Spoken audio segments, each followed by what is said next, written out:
Well, we got to talk about Sherri Martel. She makes her debut here. You know what? We talked about her in the archives. Check that out. 83 weeks on youtube.com. But there is something else in the Observer we do need to talk about, and it is one of your other favorite subjects, Missy Hyatt. Meltzer would say there's no more presence of Missy Hyatt. 2 days before Martel was scheduled to start, Hyatt was fired by Bischoff for apparently going over his head to Bob Dew over her contractual situation. Hyatt, whose contract was set to expire on February 28th, has privately expressed extreme concern she wasn't going to be re-signed, and it wound up being prophetic, perhaps a self-fulfilling prophecy. The nature of the firing was such that Hyatt actually went to the TBS offices 2 days later in Atlanta with two attorneys asking if she had actually been fired by Bischoff, and was told she in fact had been fired. Hyatt is said to be moving to New York to take acting lessons, and unless she can hook up with the WWF, she'll be out of the wrestling business. We know she wound up sticking around and doing some stuff with ECW, but why wasn't Missy re-signed, and why was she instead dismissed? Do you recall? Again, a perfect example, and I want to keep beating on Dave Meltzer, but this is just an absolutely perfect example of Dave's bullshit and the fact that he was used as a useful idiot. He is a tool. He was a tool, continues to be one. That scenario that Dave stated as fact is absolutely false. Here's why Missy Hyatt got fired. And by the way, it's very much connected to Sherri Martel. Missy Hyatt was, for the most part, the only on-screen character, female on-screen character for a long time in WCW. We were at the Disney MGM tapings. Sherri Martel shows up. Missy has a complete fucking meltdown, acted like a petulant 12-year-old, confronted me, made it obvious to everybody on the roster, all the staff that was there. Disney MGM Studios was not a giant soundstage. She put on such a tirade and acted like such a child that I made up my mind to fire her. It's that simple. It had nothing to do with, again, Dave trying to paint a picture and a narrative that I'm the type of person that would be offended that someone went over my head, which is, I think, is probably a projection. Dave, it certainly wasn't true for me. My choice at that time was my choice, and going to Bob Dew would not have had anything to do with it. It would have made me laugh at that point. But it didn't happen. It didn't happen. At least not as the catalyst or the inciting incident that led me to firing her. What led me to fire her is she acted like a petulant child because Sherri Martel showed. She didn't want any other women in WCW.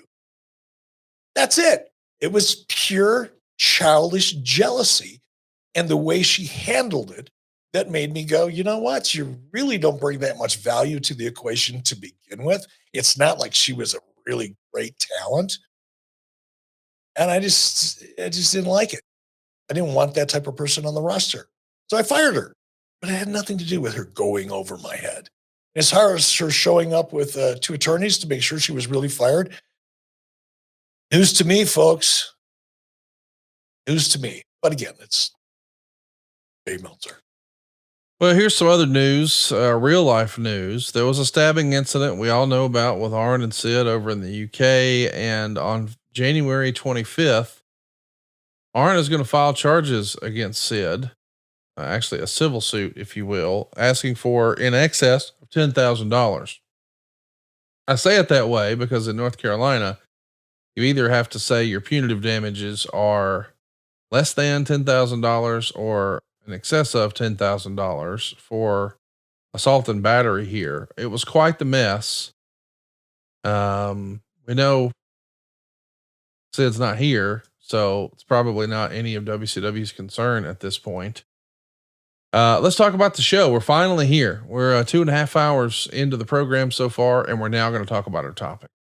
SuperBrawl is here. The show got 57.8% thumbs down, but it did $110,000 on pay-per-view. The prior year's SuperBrawl only did 95,000. And in fact, there's only a 5,000 purchase dip from Starrcade. So you're paying customers, by and large, they're sticking around. The show's happening here on February 20th from Albany, Georgia in the Civic Center. It's a dreadful undercard and a few strong matches, according to Meltzer. You have a full house, 7,600 fans are there. Only 4,217 were paid fans. The gate is a whopping $39,000. Still not yet in the Monday Night Wars.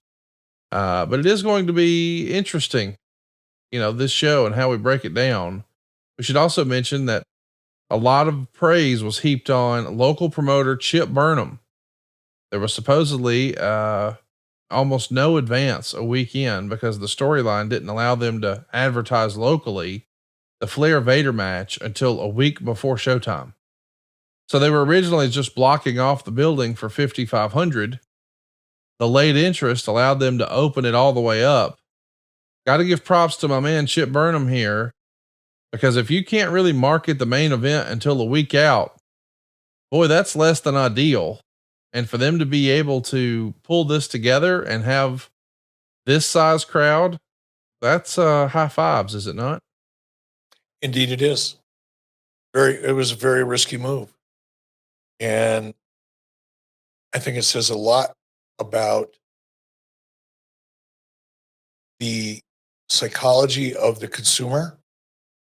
Because again, historically in WCW, it was all about promoting weeks, month or two in advance if you can. Promote.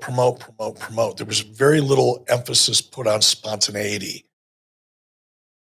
This was an experiment in a way that if we held off and created compelling story, at least with regard to the main event, that the buying pattern or habit that we had used in WCW traditionally, you should know what your main event is, start promoting it 6 weeks, 5 weeks, 4 weeks, whatever it is in advance. That's the way you do it. This was kind of a departure from that in the sense that we're going to let the television drive the story, make it obvious shortly before the event itself, hoping that what we did creatively will create an urgency or compel people to go out and buy tickets. That's a different way of marketing and promoting. And it worked. Now, I'm not suggesting that that's the way it should work all the time, but in this particular case, clearly it worked.